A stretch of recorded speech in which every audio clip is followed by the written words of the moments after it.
Welcome, everyone, to another edition of the Highball Advisors Railroad Retirement Newsletter. My name's John McNamara, Highball Advisors.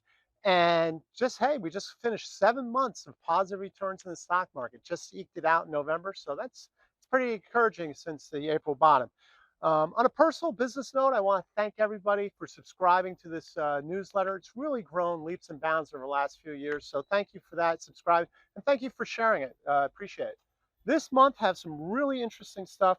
The whiteboard is 10 railroad Medicare truths that can derail railroaders.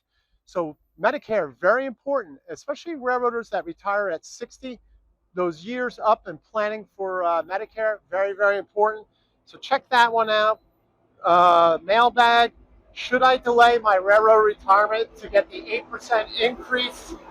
So that's important also. Because the tier one and tier two are done at the same time. Okay, so you have to understand when to take those, right? That tier two doesn't increase 8% a year, only the tier one. So check out that video. The economic chart is U.S. stock market 3-year bull market, which is amazing. So that's 3 years, 36 months. The average bull market since 1926 is 74 months. So maybe we're still early. Who knows? Check that out.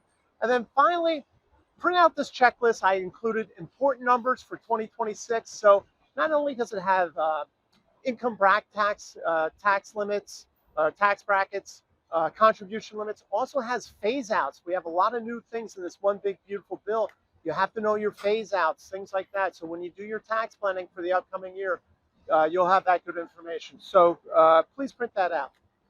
Finally, Railroaders, I want to wish everybody a Merry Christmas and a Happy Holidays, and look forward to talking to you next year. Until next time, everyone, please stay safe, stay on track, and take care. So long, everybody. Bye.